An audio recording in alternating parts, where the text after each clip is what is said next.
بسم الله الرحمن الرحيم الحمد لله وكفى والصلاة والسلام على الحبيب المصطفى صلى الله عليه وعلى آله وسلم تسليما كثيرا إن الله وملائكته يصلون على النبي يا أيها الذين آمنوا صلوا عليه وسلموا تسليما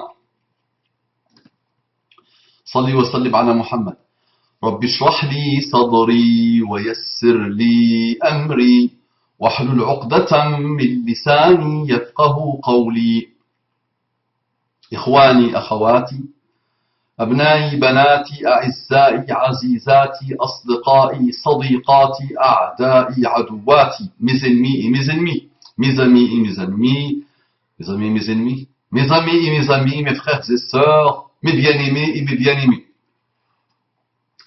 Assalamu alaikum wa rahmatullahi wa barakatuhu, que la paix d'Allah subhanahu wa ta'ala, sa miséricorde et ses bénédictions soient sur vous, mes frères et sœurs, partout dans le monde. Mes frères et sœurs, en humanité qui ne sont pas encore musulmans, qu'est-ce que vous attendez pour devenir musulmans? Lancez la recherche sincère, soyez sincères. Qu'Allah vous accorde les délices infinis de la guidée islamique. On entre directement dans le vif du sujet. Un frère, qu'Allah le bénisse, me dit: Salamu alaykum akhi al-karim wa rahmatullahi wa barakatuh. Wa alayka as-salam wa rahmatullahi wa barakatuh ya akhi al-habib. Ya ayyuha ar-rajul as-salih al-muslih. Ya ayyuha an-naqiy at-taqiy as-safi ar-radiy. أصلح الله لك الدنيا والآخرة. جزاك الله كل خير. Allah يبارك فيك pour tes travaux qui, à mon sens, reflètent une certaine wasatiyya à l'image de notre belle et honorable religion. Walillahi alhamd, en ces temps de fitan. Il me dit qu'Allah te bénisse. Je vais la répéter celle-là. Oh là là, qu'elle est belle, masha'Allah. Pour tes travaux qui, à mon sens, reflètent une certaine wasatiyya à l'image de notre belle et honorable religion, walillahi alhamd, en ces temps de fitan. Quand tu vois quelqu'un qui n'a pas cette wasatiyya, qui ne se déploie pas pour être toujours dans la wasatiyya, le juste milieu, une traduction approximative, dis-toi qu'il ment à lui-même, dis-toi qu'il arrivait de l'islam mais qu'il ne l'a pas encore rencontré. Dis-toi qu'il est orgueilleux, pourquoi pas. Dis-toi qu'il est déséquilibré, il n'est pas dans l'équilibre islamique. Dis-toi qu'il est hypocrite aussi, il peut être hypocrite malheureusement. Dis-toi qu'il est maladroit, le pauvre. Naam al-wasatiyya, c'est une caractéristique de l'islam et des musulmans. Je n'ai aucun mérite, et tu l'as bien vu, masha'Allah, c'est l'islam. Al-wasatiyyatu, c'est l'islam. Je me permets de t'écrire ces modestes mots, car si j'ai bien compris, et tu me corrigeras si je me trompe, tu es quelqu'un ayant un certain goût pour les mathématiques, alhamdulillah. Naam, j'ai aimé les mathématiques, j'ai étudié les mathématiques. Mais j'ai fait un choix de ne plus être dans les mathématiques au niveau professionnel, au niveau préoccupation. Donc ça ne m'occupe plus et ça ne me préoccupe plus. Quand j'analyse ma vie, je me dis que c'est le destin qui nous fait avancer, alhamdulillah. Mais je me dis que mon prof d'arabe littéraire avait vu juste qu'il fallait peut-être que je m'oriente au niveau littéraire. À l'époque, quand j'étais jeune, il y avait un élitisme dans notre ville et dans notre pays qui disait qui prétendait que l'élite de l'élite sont ceux qui étudient les mathématiques. Donc dans ma ville, on choisissait l'élite de l'élite, la crème de la crème. Ceux qui sont très brillants. À la fin du collège, faisais une année au lycée et on prend les meilleurs. Donc s'il y a 2, 3, 4, 5, 6 collèges plus ou moins dans la ville, on va prendre les meilleurs, une vingtaine d'élèves, et on va les mettre dans une classe, une seule, qu'on appelle sciences mathématiques. Donc j'étais parmi ceux-là, alhamdoulilah, parce qu'on nous a dit on nous a fait croire que l'élite de l'élite, ce sont les mathématiciens. Mais finalement, quand je vois le déroulement de ma vie, c'est le destin d'Allah, subhanahu wa ta'ala. Donc on ne regrette rien, alhamdoulilah. On apprend. C'est cette vie qui m'a mené aujourd'hui à ma vie actuelle. Donc alhamdoulilah, alhamdoulilah, alhamdoulilah. Donc pour te dire que ce n'est pas actuellement dans mes occupations et dans mes préoccupations aujourd'hui les mathématiques. J'aime ça, j'ai aimé ça. Peut-être le jour où je commencerai à apprendre à mes filles les mathématiques, je reviendrai dans ce domaine. Mais oui, je réponds à ta question par oui. Non, je m'amusais beaucoup dans les mathématiques. Il me dit, as-tu vu le dars de Bassam Jarrar sur les miracles numériques du Coran et de l'histoire des Bani Israël? La réponse est non. Donc je connaissais un peu de loin Bassam Jarrar, je voyais par-ci par-là des choses, mais je ne me suis pas penché dans l'approfondissement des travaux de Bassam Jarrar. Mais grâce à toi, mashallah, j'ai pu voir quelques fleurs, quelques perles, mashallah, de ce qu'il fait. J'ai beaucoup aimé. Il nous dit, ces recherches prouveraient à l'imparfait la chute de ce pays ennemi d'Allah Azza wa Jal en 2022. Walakin, ce n'est bien sûr en aucun cas tu as voulu dire al-yaqin, car seul Allah Ta'ala le sait. Je pourrais te transmettre le lien si cela t'intéresse.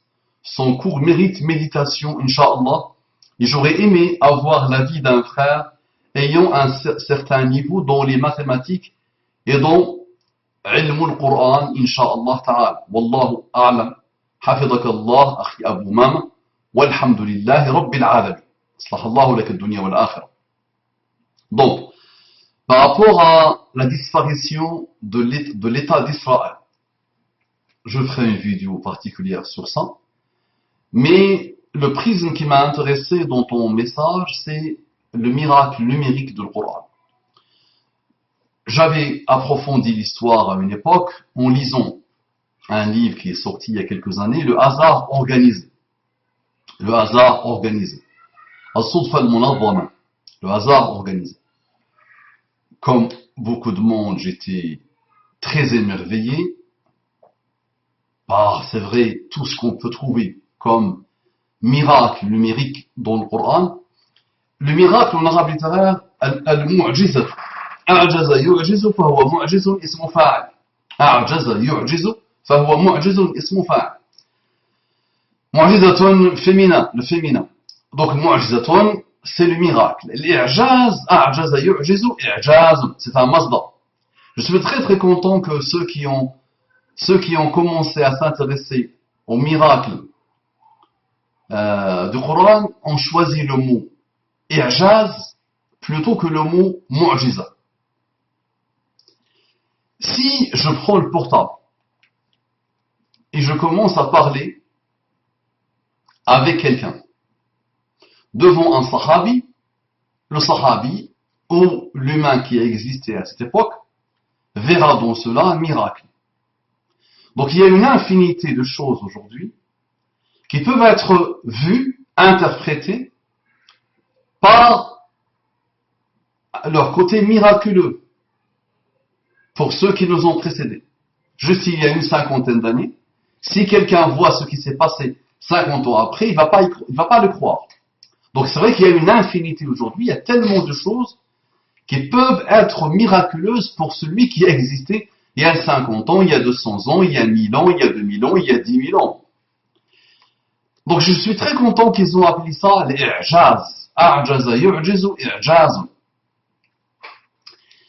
L'I'jaz, c'est autre chose.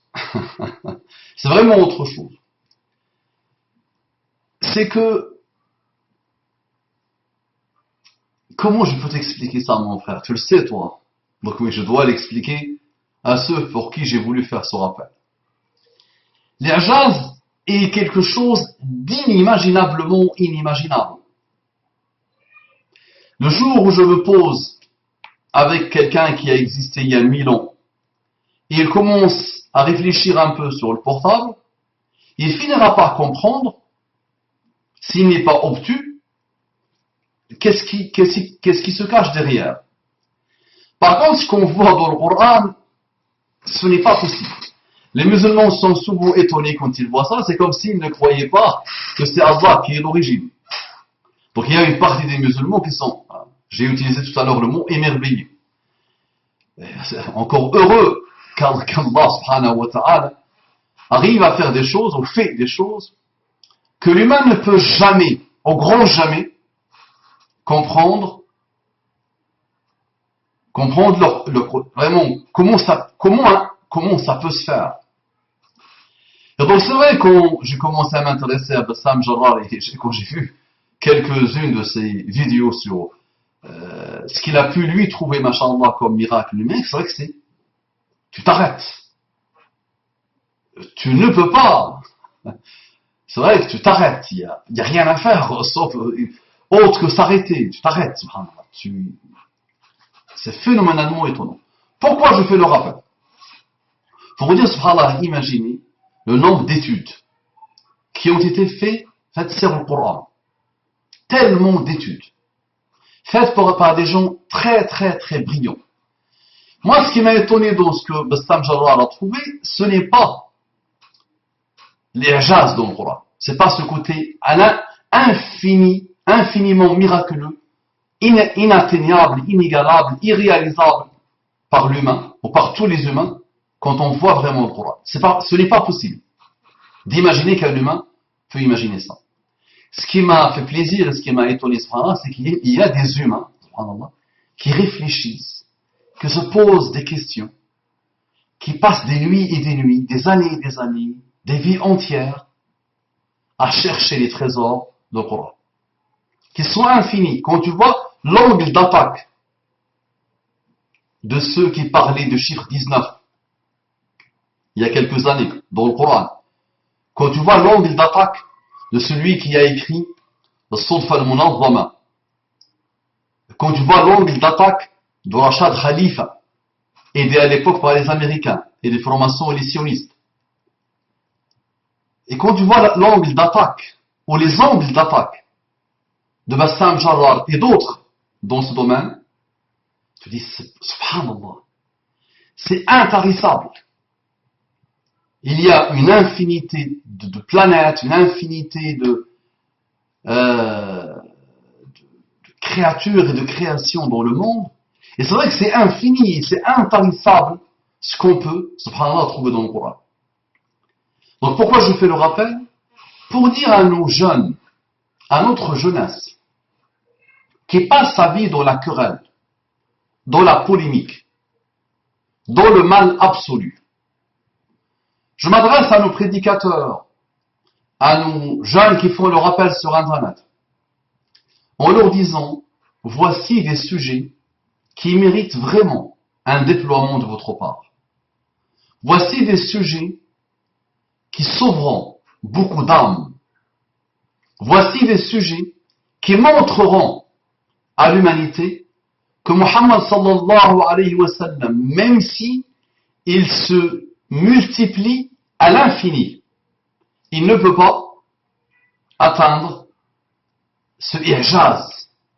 C'est pas ce miracle, ce i'jaz. C'est impossiblement impossible d'imaginer juste d'approcher à la puissance du Coran, intarissable, étonnante, qui ne s'arrête jamais, qui se renouvelle à chaque fois. Ce langage crypté qu'Allah subhanahu wa ta'ala a choisi, que ça soit au niveau numérique, que ça soit au niveau mathématique, que ça soit au niveau économique, que ça soit au niveau philosophique, que ça soit à tous les niveaux, subhanallah, que l'humanité peut imaginer, à chaque fois le Coran apporte des surprises et des choses étonnantes. Donc, qu'est-ce que nous, on doit faire? On doit juste économiser notre énergie et la mettre au service d'Allah subhanahu wa ta'ala et au service juste de montrer ça. Moi, c'est le frère qui m'a parlé de Bassam Jarrah, de fait que Bassam Jarrah s'intéresse à ce monde-là. Donc j'ai commencé, moi aussi, à lancer des recherches pour écouter, pour visionner des vidéos de Bassam Jarrah où il se met sur le tableau, où il commence à écrire des choses. Subhanallah, quand j'ai vu le miracle au niveau de Surat al-Hadid, par exemple, l'un des miracles, c'est une infinité de miracles, mais l'un des miracles de Surat al-Hadid, le fer, la Surat le fer dans le Coran, la ilaha illallah. La ilaha illallah. Donc la jeunesse, s'il vous plaît, utilisez les réseaux sociaux, utilisez Facebook, spécialisez-vous dans cela, traduisez ces vidéos, partagez-les et partagez-les et partagez-les, allez dans des forums, allez dans des sites, allez dans des pages Facebook, allez chez les athées, défiez-les, montrez-leur, dites-leur comment Muhammad sallallahu alayhi wa sallam a pu mettre en place cela.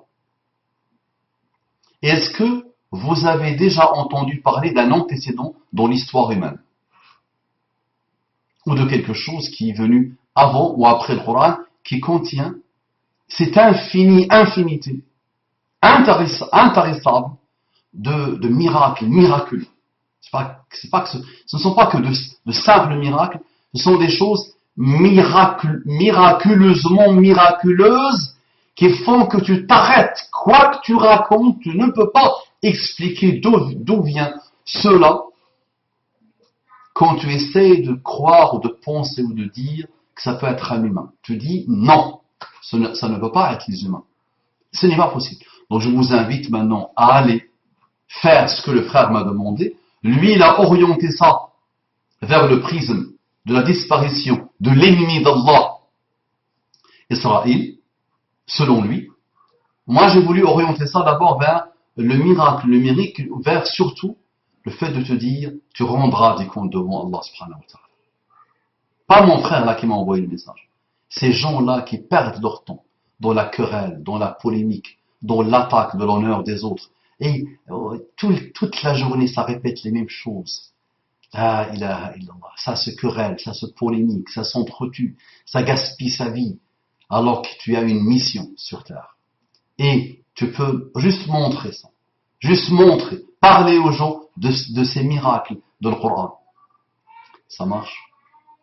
Et peut-être un jour ou l'autre, il y aura parmi vous, Inch'Allah, des gens qui vont eux aussi commencer à trouver des choses que personne n'a pu trouver avant eux. Parce qu'à chaque fois, quand je vois juste l'angle d'attaque, le fait d'utiliser Hisab al-Jummal, subhanallah, celle-là, Hisab al-Jummal pour montrer, pas 1, 2, 3, pas 4, 5, 6, 10 choses miraculeusement miraculeuses, 100, 200, 300, 1000, 2000, 4000, où il peut écrire des livres et des livres et des livres entiers, juste pour expliquer cette trouvaille, subhanallah, miraculeusement miraculeuse dans le Coran. Nous, il n'y a rien de miraculeux dedans. C'est Allah, c'est la parole d'Allah. Regarde-moi, regarde-toi, regarde l'infini miracle juste dans ta création. C'est pour ça Allah te dit dans le Coran, وَسَنُرِيهِمْ آيَاتِنَا فِي الْآفَاقِ وَفِي أَنفُسِهِمْ حَتَّى يَتَبَيَّنَ لَهُمْ أَنَّهُ الْحَقُّ. Nous allons leur montrer nos miracles dans les horizons et dans eux-mêmes jusqu'à ce qu'il devienne clair pour eux que le Coran est haqq, que la religion d'Allah est la vérité, que le Coran est la vérité, que ce que Allah veut de nous et le pourquoi du comment il nous a créés, c'est la vérité.